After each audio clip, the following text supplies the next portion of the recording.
사랑하는 형제자매 여러분, 하나님의 평안이 여러분의 삶에 가득하기를 기도합니다.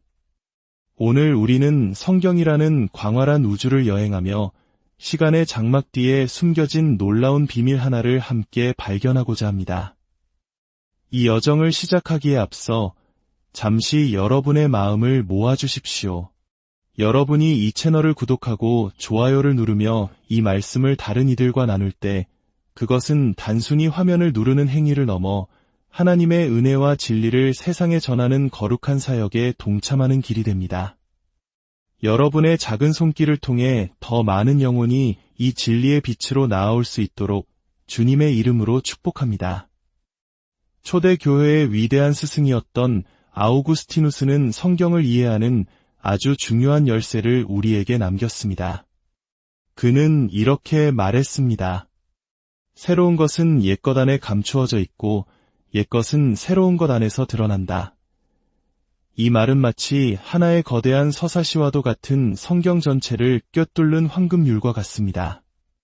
구약이라는 오래된 무대 위에는 장차 펼쳐질 새로운 이야기의 주인공과 사건들이 그림자처럼 예고편처럼 숨겨져 있습니다. 그리고 신약이라는 새로운 무대가 열렸을 때 비로소 그 모든 그림자의 실체가 찬란한 빛 속에서 온전히 드러나는 것입니다. 하나님의 계시는 점진적이고 누적됩니다. 마치 동이 트기 전 여명 속에서는 사물의 윤곽만이 희미하게 보이다가 태양이 떠오르면서 그 모든 색채와 형태가 명확해지는 것과 같습니다. 구약에서 하나님은 당신의 위대한 구원 계획의 실마리들을 보여주셨고 신약에 와서 우리 주 예수 그리스도를 통해 그 모든 계획을 완성하시고 남김없이 보여주셨습니다. 우리는 이것을 성경 곳곳에서 발견합니다. 사도 바울은 첫사람 아담이 오실 자의 모형, 즉 예수 그리스도의 그림자였다고 말합니다. 또한 구약의 역사 속에 나타난 수많은 사건들은 장차 예수 그리스도를 통해 이루어질 구원의 방식을 미리 보여주는 예고편과도 같았습니다. 그리고 무엇보다도 우리는 예언 속에서 이 원리를 가장 명확하게 봅니다. 위대한 선지자 이사야는 장차 오실 고난받는 주님의 종을 예언했습니다. 그는 그가 찔림은 우리의 허물 때문이요 그가 상함은 우리의 죄악 때문이라 고 노래했습니다. 하지만 만약 이사야의 가족이 그에게 물었다면 당신이 쓴 그 고난받는 종이 과연 누구입니까? 라고 물었다면 이사야는 이렇게 답할 수밖에 없었을 것입니다. 나는 분명 그에 대해 썼지만 나조차도 그의 완전한 모습을 알 수는 없소. 구약의 모든 예언과 그림자 그리고 패턴들은 마침내 그들의 최종 목적지인 우리 주 예수 그리스도 안에서 그 완전한 의미를 드러냅니다. 마치 수많은 강줄기가 마침내 하나의 거대한 바다로 모여들듯이 말입니다. 오늘 우리는 바로 위대한 원리를 따라 성경의 두 거대한 산맥, 이사야서와 요한계시록을 함께 등반해보고자 합니다. 두 명의 위대한 선지자, 이사야와 요한이 각기 다른 시대에 보았던 경이로운 하늘의 환상, 그 속에서 울려 퍼졌던 똑같은 찬양을 비교하며 그 안에 담긴 더 깊고 풍성한 의미를 발견하는 여정이 될 것입니다. 여러분께 제가 성경의 한 구절을 인용하며 거룩하다, 거룩하다, 거룩하다, 만군의 주여라고 말한다면 아마 대부분의 분들은 본능적으로 이사야서 6장을 떠올리실 겁니다. 맞습니다. 이사야 6장에 나오는 찬양입니다. 하지만 만약 그 뒤에 온 땅에 그의 영광이 충만하도다 라고 덧붙인다면 여러분은 이사야의 환상을 정확히 기억하고 계신 것입니다. 그런데 만약 제가 그 찬양의 끝을 전에도 계셨고 이제도 계시고 장차 오실 이시라 라고 맺는다면 여러분은 이제 이사야가 아닌 사도 요한의 환상, 즉 요한계시록 4장의 하늘 보좌를 보고 계신 것입니다. 똑같은 거룩하다, 거룩하다, 거룩하다라는 찬양이 구약의 한가운데와 신약의 마지막 장에서 장엄하게 울려 퍼지고 있습니다. 히브리인들은 무언가를 강조할 때 단어를 반복하는 습관이 있었습니다. 하나님께서 아담에게 내가 그것을 먹는 날에는 반드시 죽으리라고 말씀하실 때 원문은 죽고 또 죽으리라는 의미로 반복됩니다. 때로는 이 반복이 깊은 감정을 표현하기도 합니다. 다윗이 죽은 아들을 부르며 내 아들 압살롬아, 압살롬아, 내 아들아라고 울부짖을 때 예수님께서 시몬아, 시몬아 혹은 마르다야, 마르다야라고 부르실 때 우리는 그 반복 속에 담긴 강조와 함께 깊은 애정과 감정을 느낄 수 있습니다. 그런데 거룩하다는 3번이나 반복됩니다. 이것은 단순한 강조를 넘어선 최고의 강조이며 하나님의 거룩하심에 대한 가장 깊고 경이로운 찬양, 즉 송영인 것입니다. 이사야의 환상은 구약 계시의 가장 높은 봉우리 중 하나입니다. 하지만 성경의 끝, 모든 계시가 점진적으로 그리고 누적적으로 완성되는 요한계시록에 이르면 우리는 이사야가 올랐던 그 정상 너머에 더 높고 찬란한 봉우리가 있음을 발견하게 됩니다. 사도 요한은 이사야가 보았던 그 영광을 보았지만 이제는 그 영광이 어떻게 완성되었는지를 보게 된 것입니다. 어쩌면 이사야서 6장은 흑백 텔레비전으로 본 하나님의 영광과 같고 요한계시록 4장과 5장은 초고화질 컬러 텔레비전으로 본 하나님의 영광과 같다고 말할 수 있습니다.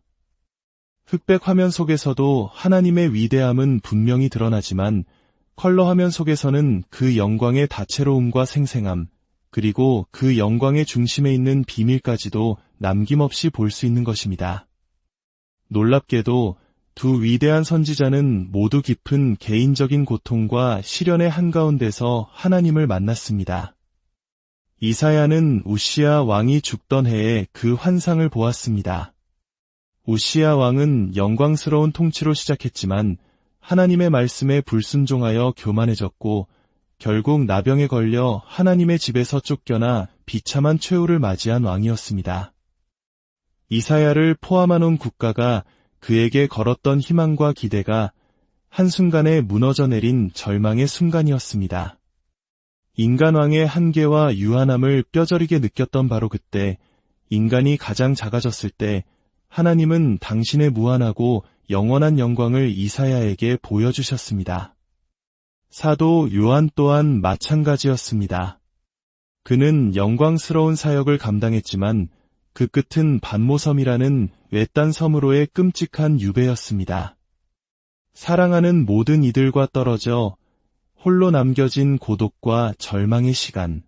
그러나 그는 주의 날에 성령에 감동되어 지상의 어떤 예배와도 비교할 수 없는 하늘의 예배에 참여하게 됩니다.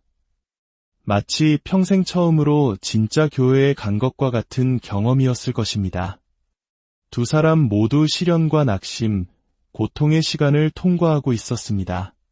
바로 그때 하나님은 모든 믿는 자들을 어떤 상황 속에서도 굳건히 세우는 단 한 가지, 바로 하나님 자신을 아는 지식을 그들에게 부어주셨습니다. 이것이야말로 흔들리지 않는 반석이 됩니다. 이사야가 환상 중에 본 것은 무엇입니까? 그는 높이 들린 보좌에 앉으신 주님을 보았고 그분의 옷자락은 성전에 가득했습니다.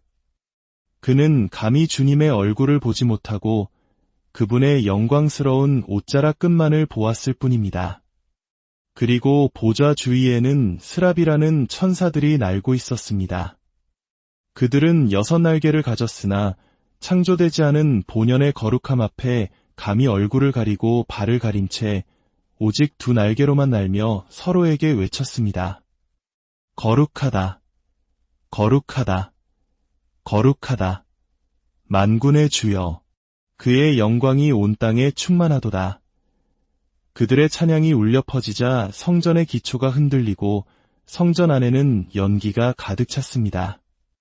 이사야가 본 것은 경외감과 두려움으로 가득 찬 압도적인 하나님의 위엄이었습니다. 연기 때문에 모든 것이 희미하고 불분명했습니다. 하지만 이제 시간이 흘러사도 요한이 반모섬에서 하늘문이 열리는 것을 보았을 때 그곳은 놀랍게도 이사야가 보았던 바로 그 장소였습니다. 그러나 모든 것이 달라져 있었습니다. 마치 짙은 안개가 걷히고 찬란한 태양이 떠오른 아침과 같았습니다. 이사야의 환상 속에서 성전을 흔들고 가득 채웠던 그 연기가 이제는 완전히 사라졌습니다. 모든 것이 수정처럼 맑고 투명하게 보였습니다. 보좌 앞에는 수정과 같은 유리 바다가 펼쳐져 있었고 그곳에는 완전한 평화, 완전한 살롬이 있었습니다. 요한은 이제 단순히 옷자락만이 아니라 보좌에 앉으신 이의 형상을 봅니다. 그리고 그를 둘러싼 예배의 참여자들은 이사야가 보았던 스랍들뿐만이 아니었습니다.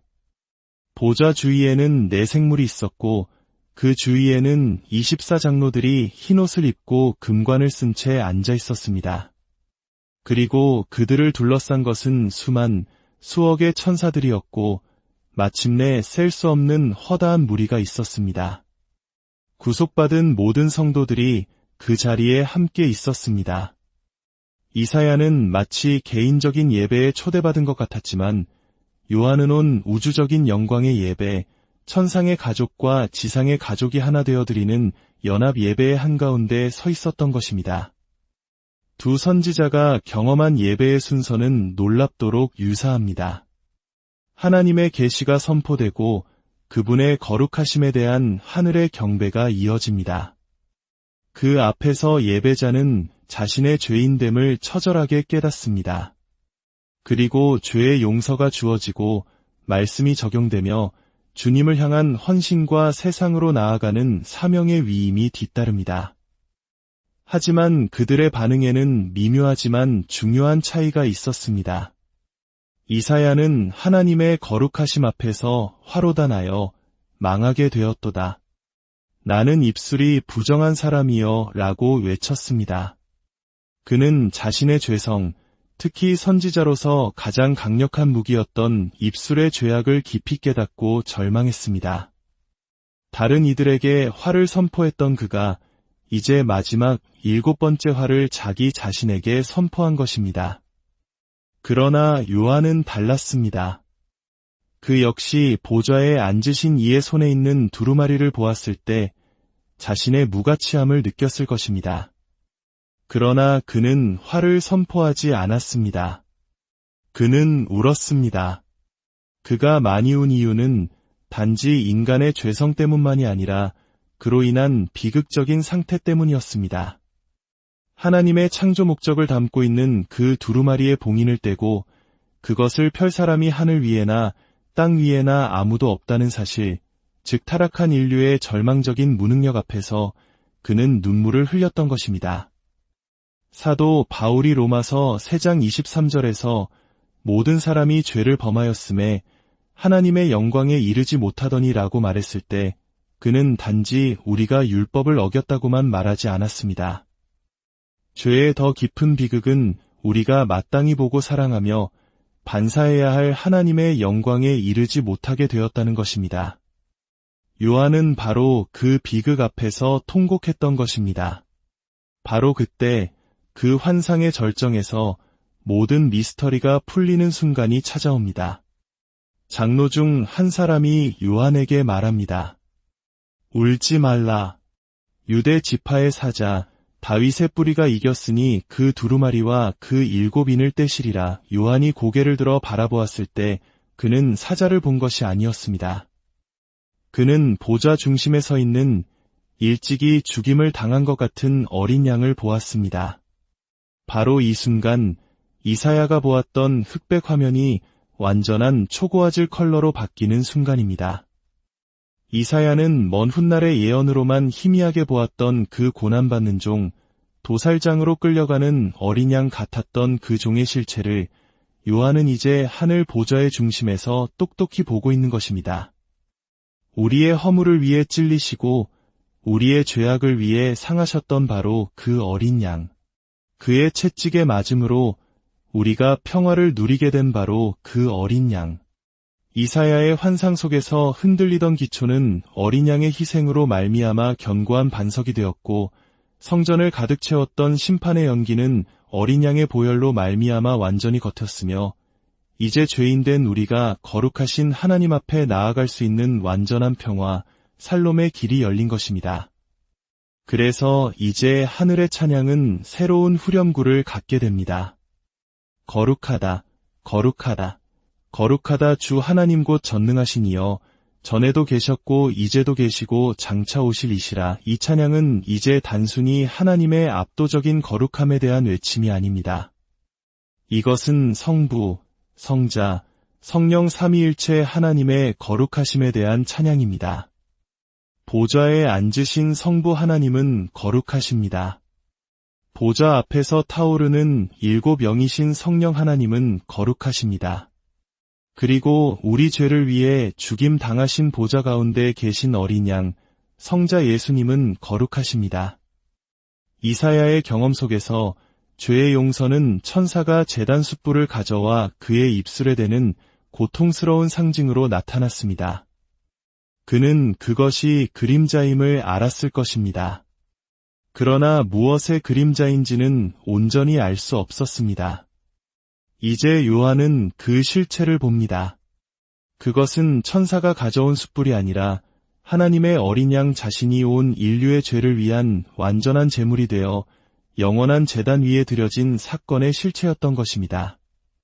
사랑하는 성도 여러분, 우리가 이 시간 예배의 자리에 나아와 하나님을 찬양할 수 있는 것은 바로 이 죽임 당하신 어린 양 때문입니다. 그분의 희생이 있었기에 흔들리는 세상 속에서도 우리는 흔들리지 않는 하나님의 보좌를 바라볼 수 있습니다. 절망의 연기가 우리 삶을 뒤덮을 때에도 우리는 어린 양의 보혈로 맑게 갠 하늘의 소망을 볼 수 있습니다. 반모섬에는 볼 것이 아무것도 없다고 말하는 사람들이 있습니다. 그러나 요한의 경험은 달랐습니다. 그리고 하나님의 은혜로 성경 말씀을 통해 그 하늘의 예배를 엿볼 수 있는 우리들의 경험 또한 다릅니다.